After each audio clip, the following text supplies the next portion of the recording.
ओम शांति। 25 मई 2021 साकार मुरली। शिव बाबा कहते, मीठे बच्चे, इस ड्रामा के अंदर विनाश की भारी नूंद है।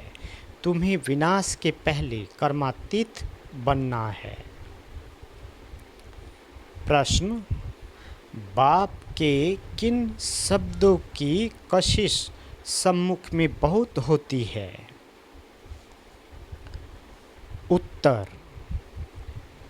बाप जब कहते तुम मेरे बच्चे हो तो इन शब्दों की कशिश सम्मुख में बहुत होती है। सम्मुख सुनने से बहुत अच्छा लगता है।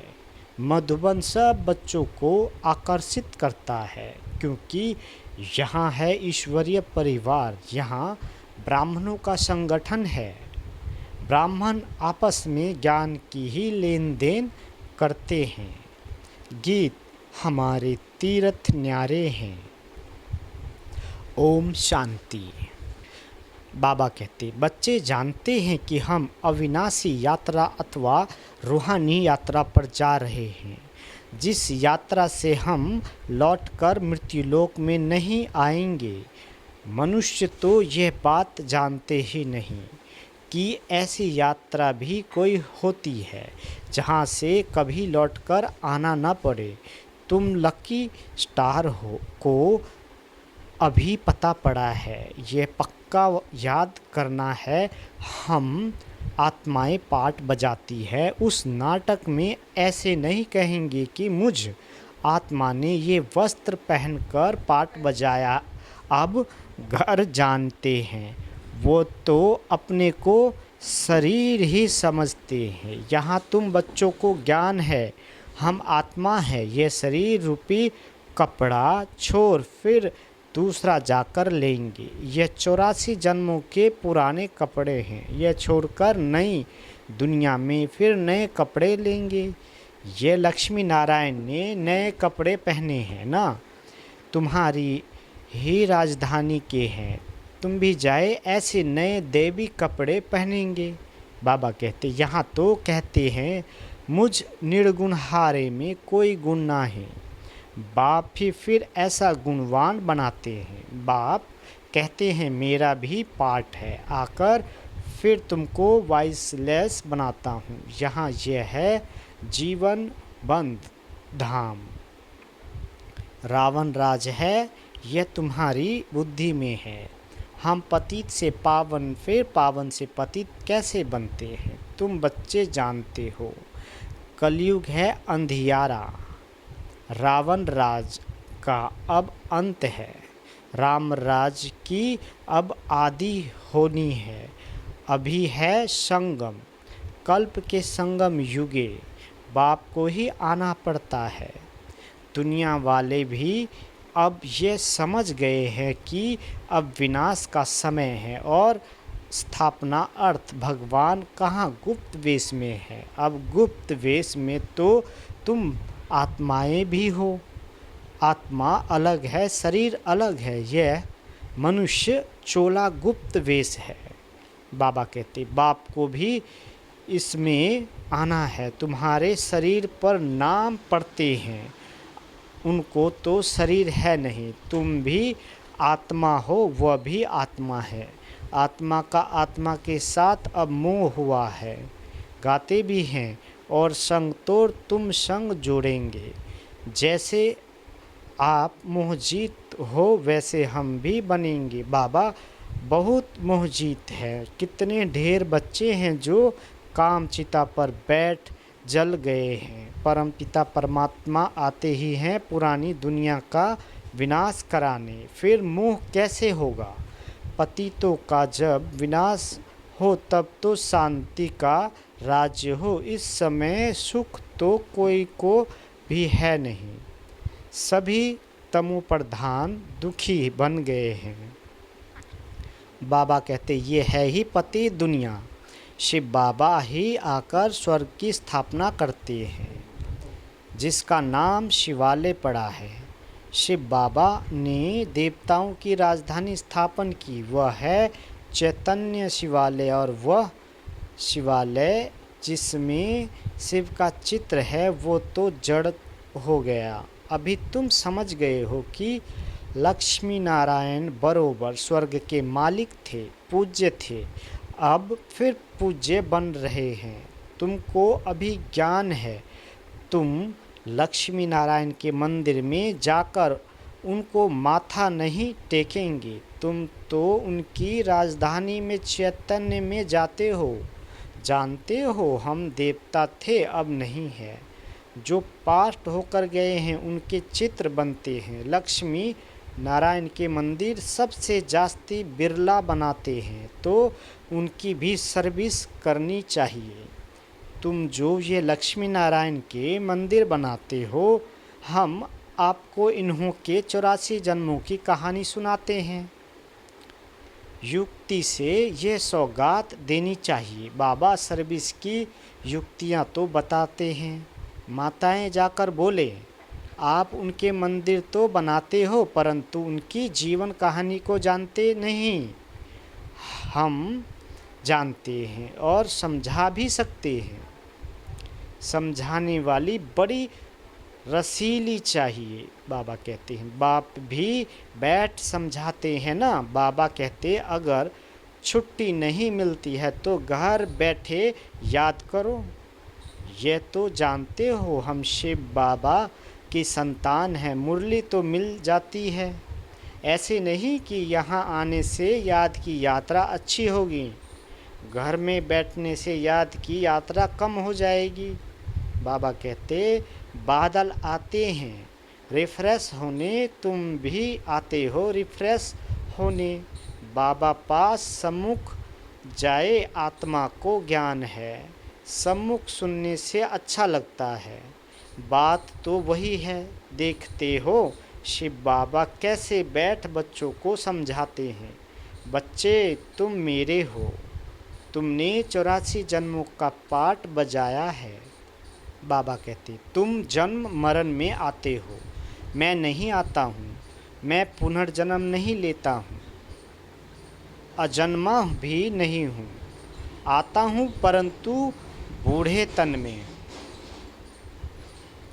प्रवेश करता हूँ। तुम आत्मा छोटे बच्चे के शरीर में प्रवेश करती हो।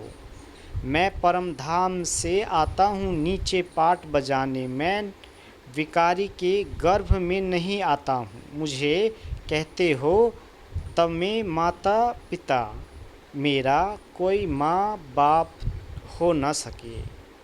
मैं सिर्फ शरीर का आधार ले पाठ बजाता हूँ। तुम मुझे बुलाते हो दुख हर कर सुख देने के लिए, अब सम्मुख आया हूँ। बाबा कहते आत्माओं से बात कर रहे हैं। यहाँ तो सब ब्राह्मण ही है। तुम बाहर जाते हो तो हंस और बगुले हो जाते हो। यहाँ मधुबन में तुमको हंस ही ब्राह्मण का है। बाबा कहते यहाँ मधुबन में तुमको संग ही ब्राह्मणों का है। आपस में ज्ञान की चिट चैट ही करेंगे। हम अपनी राजधानी स्थापन कर रहे हैं। बाबा आया हुआ है। एक दो को यह युक्ति बाप को याद करने की बताते रहो। भोजन पर भी एक दो को इशारा देते रहो कि बाप को याद करो। बहुत बड़ा संगठन है ना, वहाँ तो भिखारी साथ में रहते हैं तो उनकी कशिश होती है। यहाँ तो किसी किसकी कशिश नहीं होती। बाबा कहते वॉरियर्स के साथ रहते हैं। तुम्हारा कुटुंब ये है। बुद्धि में यही रहता है। जो कोई मिले उनको बाप का परिचय दे कि भगवान को याद करते रहो। दो बाप है ना, लौकिक बाप होते हैं भी हैं, भगवान को याद करते हो ना, वो लौकिक फादर है। लौकिक फादर को गॉड फादर नहीं कहेंगे। यह है पारलौकिक बाप। जरूर गॉड फादर से वर्षा मिलता होगा। ऐसे ऐसे भू भू करते रहो। तुम ब्राह्मण हो ना, सन्यासी भी भू भू करते हैं ना। इस दुनिया का सुख कांग विष्टा के समान है। कितना दुख है, वह तो है हठ योगी, निवृत्ति मार्ग वाले, उनका धर्म ही अलग है। बाबा कहते तुम जानते हो सतयुग में हम कितना सुखी पवित्र रहते हैं। भारत प्रवृत्ति मार्ग का था, देवी देवताओं का राज्य था। जो पवित्र थे वही पतित बने हैं, पुकारते भी रहते हैं, हे पतित पावन आओ, और आकर फिर कह देते परमात्मा सर्वव्यापी है। हम जाकर ज्योति ज्योत समाएंगे, पुनर्जन्म को भी नहीं मानते हैं। बाबा कहते अनेक मत है ना, दिन प्रतिदिन वृद्धि होती रहती है। ये भी बताना है कि सन्यासियों की वृद्धि कैसे होती है। बाबा कहते नागों की भी वृद्धि होती है। जिसका जो धर्म है उसमें ही रहने से फिर अंतमति सोगति हो जाती है। जिसका जो जास्ती अभ्यास करते हैं, जैसे कोई शास्त्र आदि पढ़ते हैं, तो अंतमति सोगति फिर छोटेपन में ही शास्त्र कंठ हो जाते हैं। अभी बाप कहते हैं मैं फलाना हूँ, ये हूँ, ये सब देह अभिमान की बातें छोड़ दो, अपने को अशरीरी आत्मा समझो और बाप को याद करो। इस शरीर को देखते हुए भी नहीं देखो, देह सहित देह के जो संबंध आदि है सबको छोड़ो, अपने को आत्मा निश्चय करो। बाबा कहते परमात्मा को याद करो, इसमें टाइम बहुत लगता है, माया याद करने नहीं देती है। नहीं तो वानप्रस्थी के लिए बहुत सहज है। बाप खुद कहते हैं अभी तुम छोटे बड़े सब की वानप्रस्थ अवस्था है। एक तरफ विनाश भी होता रहेगा, दूसरी तरफ जन्म भी लेते रहेंगे। पुनर्जन्म लेना होगा तो आ जाएंगे, बच्चे भी पैदा होंगे, फिर विनाश भी हो जाएगा। यह तो तुम जानते हो, कोई गर्भ में होंगे, कोई कहाँ, सब खत्म हो जाएंगे। सब अपना हिसाब किताब चुकतू कर वापिस जाएंगे। हिसाब किताब रहा हुआ होगा तो अच्छी रीति सजाए खानी पड़ेगी। बाबा कहते हैं फिर वह भी हल्का हो जाएगा। ऐसे नहीं कि योग में भी रहो और पाप भी करते रहो। कई बच्चे एक तरफ चार्ट भी लिखते रहते और फिर कहते माया ने मुंह काला कर दिया, माया ने हरा दिया, तो कच्चा कहेंगे ना। तो बाप समझाते हैं कि तुम ऐसे समझो कि हम थोड़े दिन यहाँ हैं, फिर चले जाएंगे। इन सब का विनाश हो रहा है। बाप कहते हैं मुझे याद करो तो विक्रम विनाश होंगे। अपना चार्ट देखते रहो, हम कितनों को रास्ता बताते हैं और पुरुषार्थ कराते हैं। तन मन धन से रूहानी सेवा में मददगार बनना पड़े। कहते हैं मन को अमन नहीं कर सकते, आत्मा तो है ही शांत। हम आत्मा अपने परम धाम में जाकर बैठेंगी। कोई दुनिया का संकल्प नहीं आएगा। ऐसे नहीं कि आंखें बंद कर अनकॉन्शियस होना है। ऐसे बहुत सीखते भी हैं, 10-15 दिन अनकॉन्शियस भी हो जाते हैं। ये अभ्यास करते हैं, फिर इतने समय बाद जाग जाएंगे। जैसे टाइम बम्स होते हैं तो उनका भी टाइम होता है, ये इतने घंटे बाद फटेंगे। तुम बच्चों को पता है हम योग लगा रहे हैं, जब तमो प्रधान किचड़ा निकलेगा हम सतो प्रधान बन जाएंगे, तो फिर इस शरीर को छोड़ देंगे। हम अभी योग की यात्रा पर है, टाइम मिला हुआ है, फिर यह शरीर छोड़ना ही है, फिर सब खत्म हो जाएगा। टाइम नूंधा हुआ है। फिर पिछाड़ी में मच्छरों दृश्य शरीर छोड़ेंगे, विनाश होगा, तुम कर्मातीत अवस्था को पाएंगे, फिर विनाश शुरू हो जाएगा। विनाश का बड़ा भारी सीन है, ये ड्रामा में भारी नूंद है। तुम जानते हो हमारी अवस्था एक रस रहेगी, खुशी में सदैव हर्षित रहेंगे। यह दुनिया तो खल्लास होनी ही है। जानते हैं कल्प कल्प संगम युग होता है, तब विनाश होता है। सिर्फ बॉम्ब्स नहीं, नेचुरल कैलेमिटी भी मदद करती है। तो बच्चों को ये बुद्धि में रहना चाहिए। अभी हमको जाना है, जितना बाबा को याद करेंगे तो विक्रम विनाश होंगे, ऊंच पद पाएंगे। Charity begins at home. कोशिश करना चाहिए कन्या वह जो पियर घर और ससुर घर का उद्धार करे। तो चैरिटी बिगिंस एट होम हुआ ना, सर्विस में लगा रहना चाहिए। बोलो, शिव बाबा कहते हैं मुझे याद करो तो वर्षा मिलेगा। सीधी बात है, मुझ अल्फ को याद करोगे तो स्वर्ग का वर्षा तुम्हारा है, विश्व के मालिक तुम बन जाएंगे। अब वर्षा पाना है तो मुझे याद करो। बच्चों का फ़र्ज है यह पैगाम देना।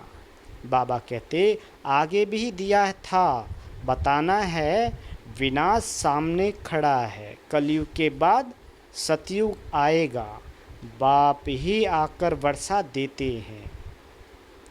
रावण नरकवासी बनाते हैं, बाप आकर स्वर्गवासी बनाते हैं। कहानी भारत की है, भारतवासियों को खड़ा करना है। पहले शिव के मंदिर में जाकर समझाना है, ये बाप नई सृष्टि रचने वाला है। कहते हैं मुझे याद करो तो तुम्हारे विक्रम विनाश हो। ये निराकार बाबा आए हुए हैं, ब्रह्मा द्वारा स्वर्ग की स्थापना कर रहे हैं। अब बाप और वर्षे को याद करो, 84 जन्म पूरे हुए हैं। अब हम आपको बताते हैं, अब मानो न मानो तुम्हारी मर्जी। बातें तो बड़ी अच्छी है, बाप ही दुख हरता सुख करता है। थोड़ा ही समझाया, ये चला, ये है तुम्हारा धंधा। मेहनत तो कुछ है नहीं, सिर्फ मुख से बोलना है। बाप कहते हैं मुझे याद करो, देही अभिमानी बनो, शिव के पुजारियों पास जाओ, फिर लक्ष्मी नारायण के पुजारियों के पास जाओ, उन्हें उनकी जीवन कहानी सुनाओ। बाबा कहते अच्छा, मीठे मीठे स्किल दे बच्चों प्रति माता पिता बाप दादा का याद प्यार और गुड मॉर्निंग। रूहानी बाप की रूहानी बच्चों को नमस्ते। हम रूहानी बच्चों की रूहानी माता पिता बाप दादा को याद प्यार, गुड मॉर्निंग और नमस्ते मीठे बाबा, नमस्ते। धारणा के लिए मुख्य सार। पहला, तन मन धन से रूहानी सेवा में मददगार बनना है। सबको अल्फ का परिचय दे वर्षे का अधिकारी बनाना है। विनाश के पहले कर्मातीत बनने के लिए बाप की याद में रहना है। दूसरा, बाप समान मोह जीत बनना है। आत्मा से जो मोह हो गया है उसे निकाल एक बाप से लगन लगानी है। वरदान, निराकारी स्थिति के अभ्यास द्वारा मैंपन को समाप्त करने वाले निरहंकारी भव। बाबा कहते वर्तमान समय सबसे महीन और सुंदर धागा ये मैंपन है। ये मैं शब्द ही देह अभिमान से पार ले जाने वाला भी है तो देह अभिमान में लाने वाला भी है। जब मैंपन उल्टे रूप में आता है तो बाप का प्यारा बनाने के बजाय कोई न कोई आत्मा का नाम मान शान का प्यारा बना देता है। इस बंधन से मुक्त बनने के लिए निरंतर निराकारी स्थिति में स्थित होकर साकार में आओ। इस अभ्यास को नेचुरल नेचर बना दो तो निरहंकारी बन जाएंगे। स्लोगन: किसी की बुरी व अच्छी बात सुनकर संकल्प में भी घृणा भाव आना यह भी पर मत है। अच्छा, ओम शांति।